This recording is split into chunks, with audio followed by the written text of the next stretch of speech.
Assalamu alaikum wa rahmatullahi wa barakatuh, ndugu mpenzi mtazamaji wa Talanta Mwanza Media. Ni Ijumaa nyingine, natumai ubuheri wa afya kabisa. Karibu katika kipindi chetu cha Nuru ya Dunia ambacho kinakujia kila siku ya Ijumaa, na leo hii tuko naye ustadh ambaye atakwenda kujitambulisha kwenye muda usiokuwa mrefu, na atakwenda kutujuza anatokea wapi na ameipokeaje Nuru ya Dunia na ni mada gani ambayo kwamba tutakwenda kuiongelelea siku hii ya leo. Karibu. Naam, bismillahir rahmanir rahim. Assalamu alaykum wa rahmatullahi wa barakatuh. Wa alaykum assalam. Alhamdulillah wa kafa wassalatu wassalamu ala an-nabiyyil mustafa wa ala alihi shurafa, amma ba'd.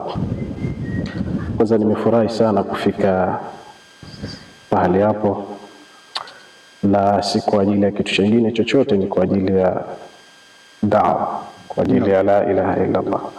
Mimi kwa majina naitwa Ibrahim Saleh. Naam. Ibrahim Saleh, na ni mkazi wa Kombani. Hapo pajua Kombani vizuri. Ndio ndio. Na nimeitikia mtu ambao kwamba umeniita, na mada ambayo kwamba tutajaribu kuizungumzia biidhnillah taala. Tutagusia kidogo kuhusiana na masala ya an-nikah, ndoa. Nadhani hiyo ndo mada ambayo kwamba umeniambia fanya juu chini, lakini ndio kuhusiana na ndoa. Sasa tutazungumza kwa kadri ya uchache wa elimu tuliokuwa nayo insha Allah. Naam. Lakini Allahu a'lam bis-sawab. Naam.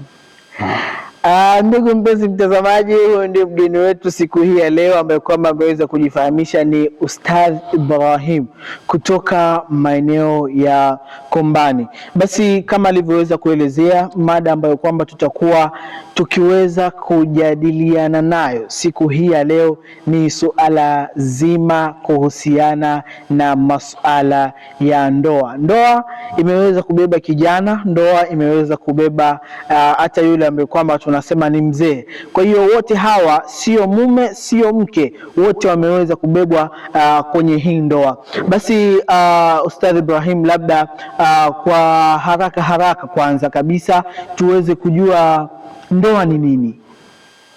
Mashaallah, bismillahir rahmanir rahim. Ndoa Ustadh Adam ina tafsiri mbili.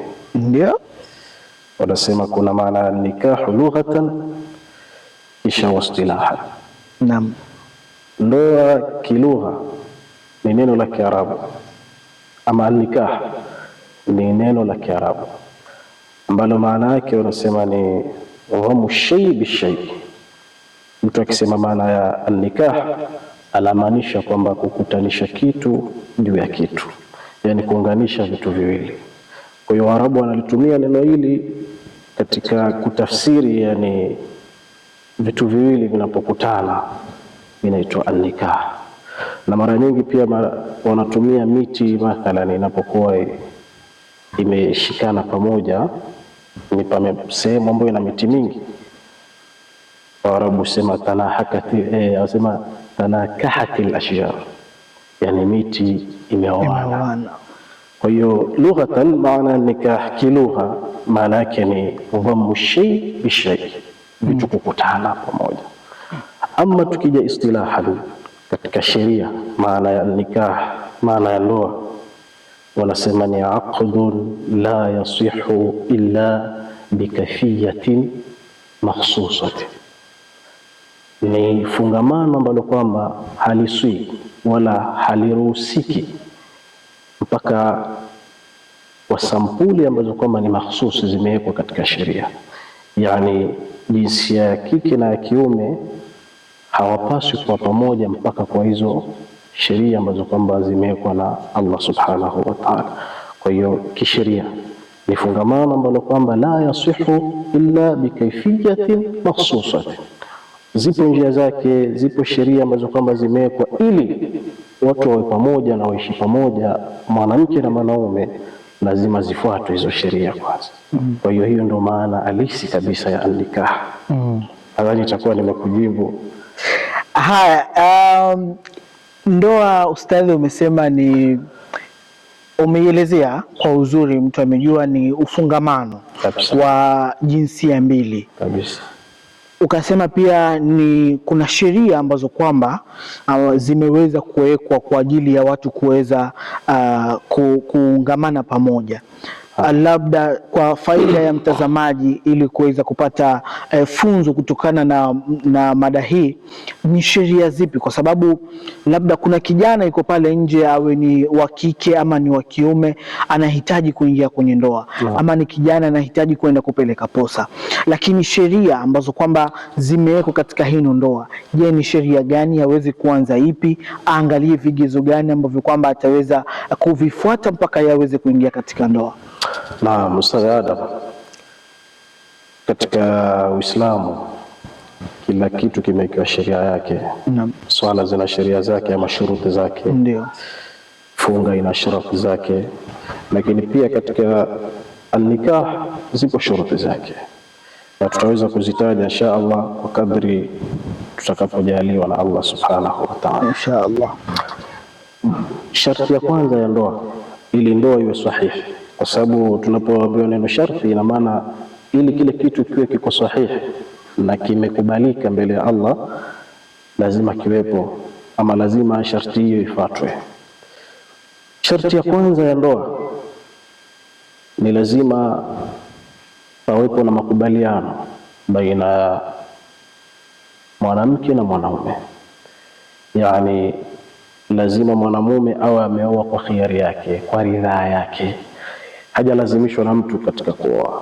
Na pia mwanamke vile vile lazima awe na yeye ameridhia katika nafsi yake, mimi nimekubali kuolewa na mtu fulani. Kwa hiyo sharti ya kwanza kabisa ambayo lazima iangaliwe katika ndoa ni kuwa na maridhiano baina ya watu wawili. Ndio maana utapata katika nikaha, yule maadhun, yule anayeozesha, lazima atamuuliza kwamba umekubali kuoa kwa ridhaa yake. Ina maana kwamba lau mwanamke atakataa, aseme kwamba sijaridhika kuolewa na mtu fulani, basi hakuna nikaha. Na kweli ipo, mtu anaweza kataa? Ipo. Sababu inatokea mara nyingine mtu lazimishwa, hataki kuolewa, lakini familia inamwambia lazima uolewe na mtu fulani. Ndio. Na ikaja ikatokea wakati wa harusi, akamwambia yule anayetaka kuozesha kwamba mimi naolewa, lakini sipo radhi na sitaki kuolewa. Kwa maana hiyo, hata kuwe na gharama ambazo kwamba zimetumika kiasi gani, maadamu yule mwanamke amekataa kuolewa, ile ndoa haipo tena. Na pia sisi wanaume ni hivyo hivyo.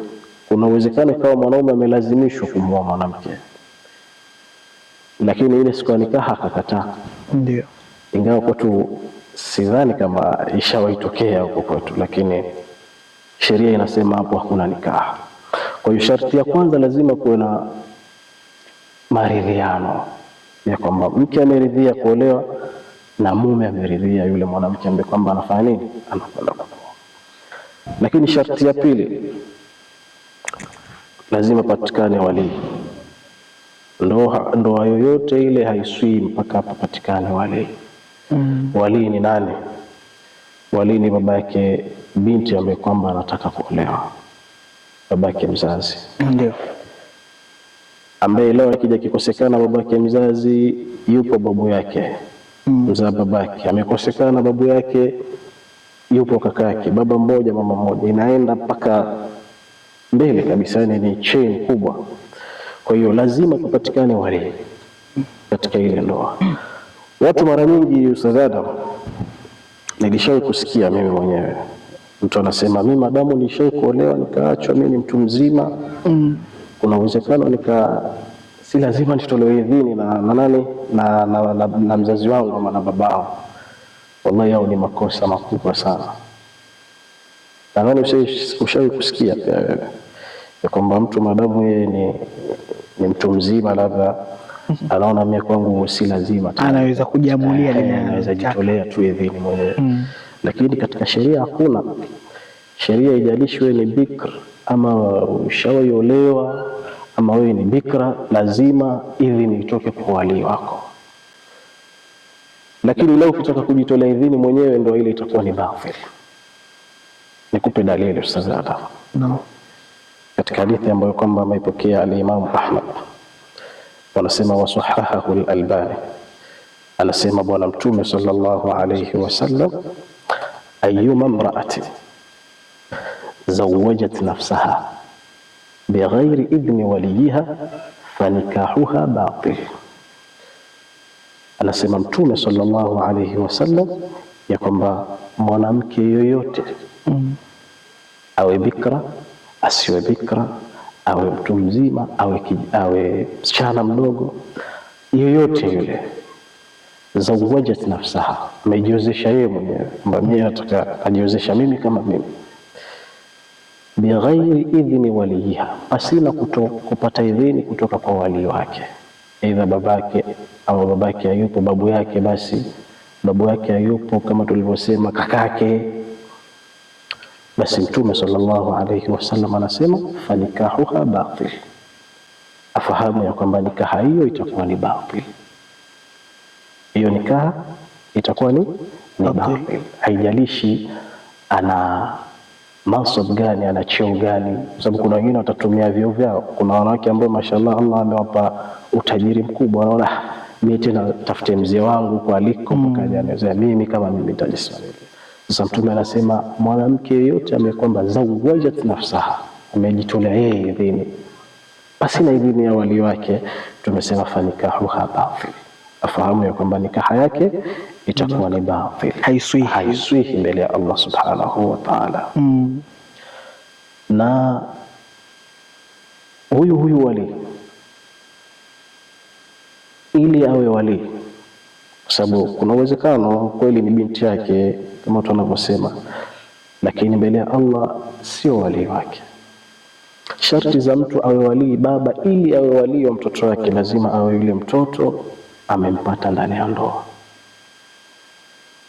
Yani ili baba aseme mie namtolea idhini mwanangu, sharti yake lazima awe yule mtoto amempata ndani ya ndoa, yani ujauzito umepatikana akiwa ameshamuoa mamake yule binti. Maal asaf, siku hizi watu jambo hilo wanalichukulia kama la mizaha. Yani baba yeye maadamu mtoto amemlea tangia ni mdogo mpaka amekuwa mkubwa, asema huyu bwana nilimlea mwenyewe mwanangu, lakini hakumuoa mamake. Kwa hiyo hapaswi kutoa idhini yeye, isipokuwa idhini kutoka kwa kadhi. Kadhi ndio atakayetoa idhini. Mimi kuna kisa ambacho kama nimekishuhudia. Niliwahi kuhudhuria moja katika harusi, nilialikwa. Kufika pale, bwana harusi yule ambaye kwamba anataka kuozesha amekwenda ndani kuchukua ithbat. Alipotaka kujua wali, baba wa yule mtoto akasema mimi ndio babake na ndio wali wake, kwa hiyo nimetoa idhini ya ule. Basi yule aliyotaka kuozesha alipokuwa anatoka sasa kule nani anarudi, wajomba wa yule bibi harusi wakafuata. Wakamwambia vipi, idhini imetoka kwa nani? Asema kwa babake. Akasema sasa sisi tutakwambia kama mjomba wa bibi harusi kwamba huyu hakumuoa.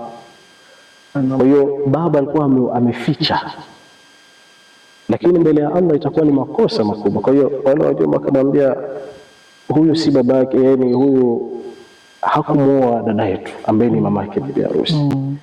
Kwa ajili hiyo hakuna idhini ambayo kwamba anaweza kuitoa. Ikabidi sasa atafutwe kadhi mwenyewe mkuu atoe idhini, ndipo binti akafanya nini, akaozeshwa. Kwa hiyo kuficha akusaidii kitu. Yani wazazi, na sana sana naongea na kina baba, ikiwa unafahamu ya kwamba mtoto wako si wa ndani ya ndoa, upaswi kumtolea idhini. Ustadhi, kabla tuweze kuendelea, ni mada ambayo kwamba ni ndefu na ni mada ambayo kwamba na imani kunao wengi ambao watahitaji kuweza kuweka maswali yao katika mada kama hii. Kwa hiyo endapo utakuwa kuna swali lolote kuhusiana na mada hii, unaweza kudondosha komenti yako kwa page zetu za Talanta Mwanza Media. Ni kipindi Nuru ya Dunia. Kwa sasa tupate mapumziko mafupi, alafu tuweze kurudi katika kipindi chetu.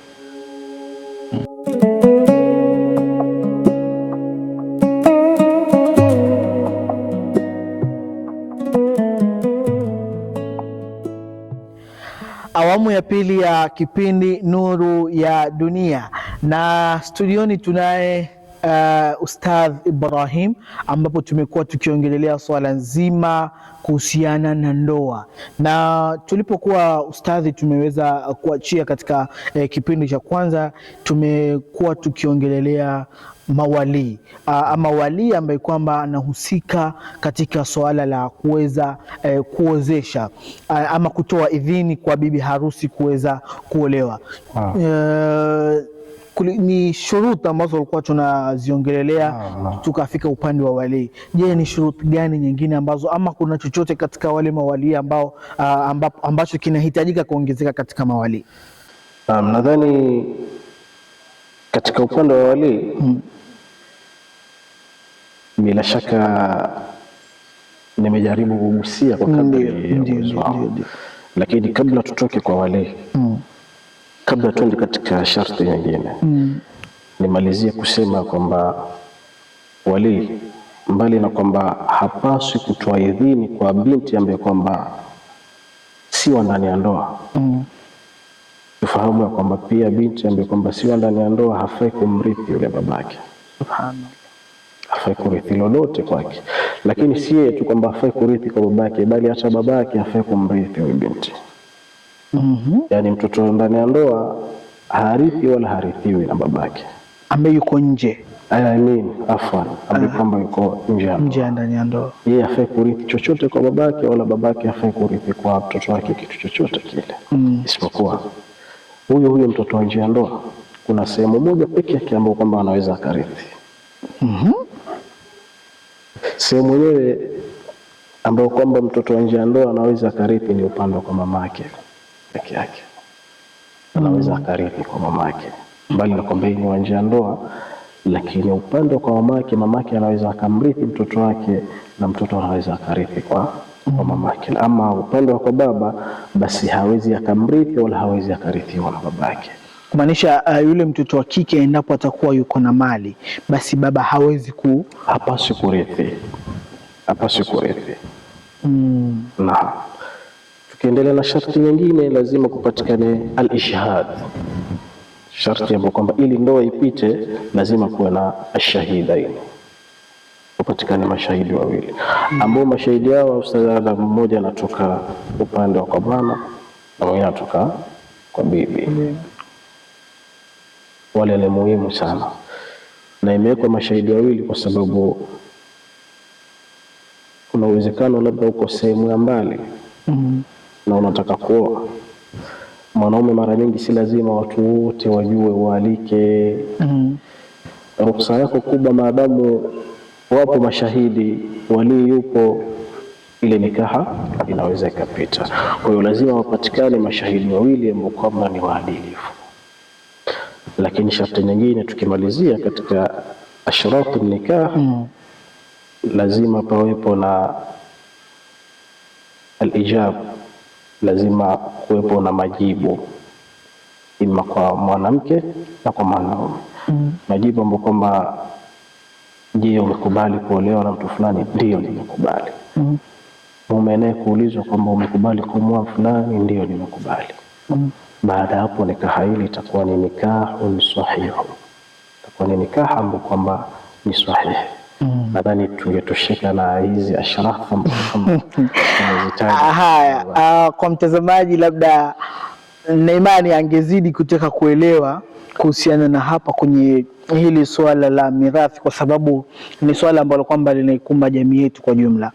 Lakini kadri maswali ambavyo yatakuwa yanakuja, huenda tukaweza kuyajibu tena yale maswali ambayo yatakuja katika kipindi kijacho, alafu ndipo tuweze kuendelea. Lakini kabla kuweza kumalizia, ni swali ambalo tuseme ni kama mzaha, lakini ni changamoto ambazo kwamba zinapitia vijana.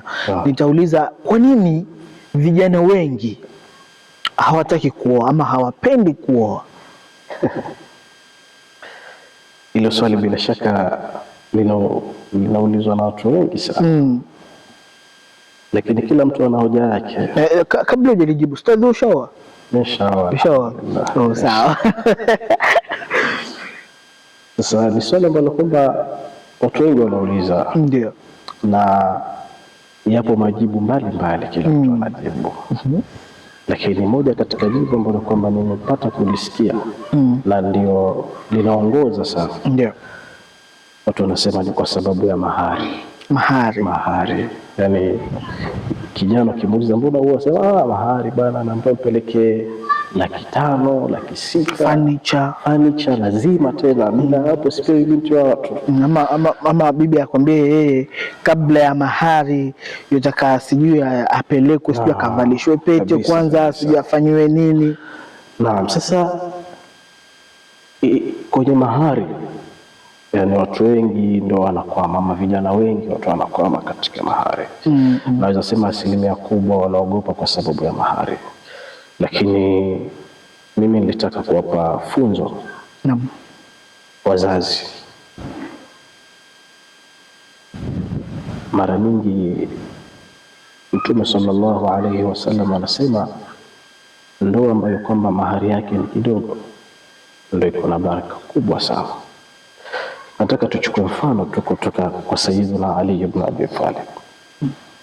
Sasa unajua mahari ambayo kwamba alipewa Sayyidatuna Fatima, tuele kwa faida ya mtazamaji tuweze kujua. Naam, Sayyidina Ali ibn Abi Talib alikwenda kwa Sayyidina Muhammad sallallahu alayhi wasallam. Alipofika kwa Mtume asalimiana, kisha akakaribishwa. Mtume akamuuliza, man ladhi jaa bika ya Ali, umekuja kufanya nini hapa nyumbani Ali?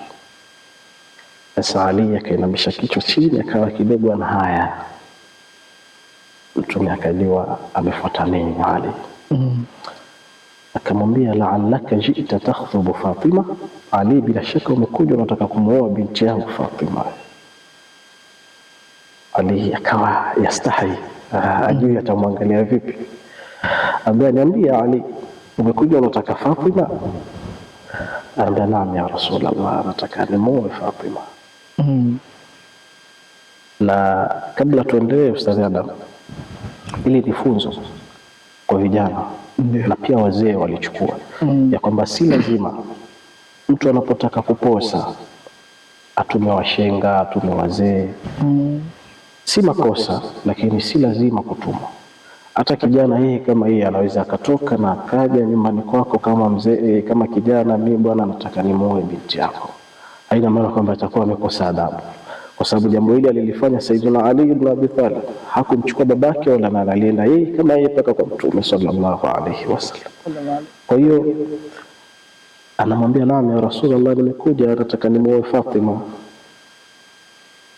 Mtume akamuuliza, hal indaka shay tastahilluha bihi, una chochote kile cha kumpa Fatima kama mahari yake? Kwa sababu lazima umpe mahari. Na mahari ni muhimu sana katika ndoa. Na hikma ya kuweka mahari, Ustadh Adam, ili mwanamke ajihisi na thamani katika ulimwengu. Ndio maana tukawekewa mahari. Kwa hiyo Sayyidina Muhammad asema, akamwambia Ali, una chochote kile katika mahari ambacho kwamba utanipa ili utampa Fatima kama mahari yake awe mke wako? Sayyidina Ali akamwambia, la ya Rasulullah, sina chochote, kwa sababu katika maisha ya Sayyidina Ali alikuwa magumu sana. Akamwambia, la ya Rasulullah, sina. Huna chochote ya Ali? Asema, sina chochote, similiki chochote ya Rasulullah cha kumpa Fatima. Mtume akamwambia, aina tilka dir'u allati salahtukaha, iko wapi ile dir'a ambayo kwamba nilikupa? Dir'a ni nguo za kivita ambazo kwamba walikuwa wanavaa masahaba walipokuwa wanakwenda. Sasa Mtume aliwahi kumpa Sayyidina Ali.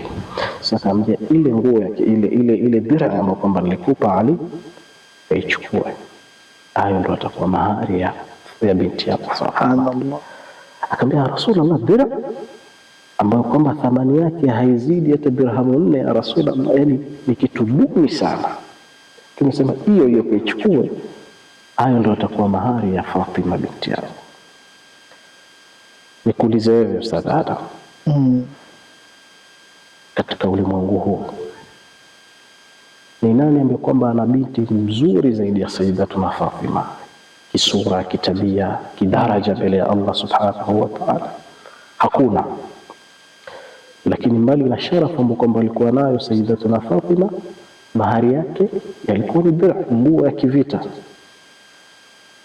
Lakini leo hii sisi ama wazazi, binti yake akitaka kuolewa imekuwa kama ni business. Ni kwamba ukitaka binti yangu, na binti huambiwa kabisa, kwa sababu kuna mpaka wengine si kwamba eti ni kutaka kwake kukwambia mahari yale, lakini nyumbani ataonekana ni mshamba. Unakubali vipi 2,000, 3,000, 20,000? Mahari mwambie si chini ya 400,000 ama 500,000. Kwa hiyo moja katika sababu ambapo kwamba inafanya mpaka vijana, kwa sababu pia mimi katika vijana tunachelea katika kuoa ama hatuoi, ni kwa sababu ya mahari.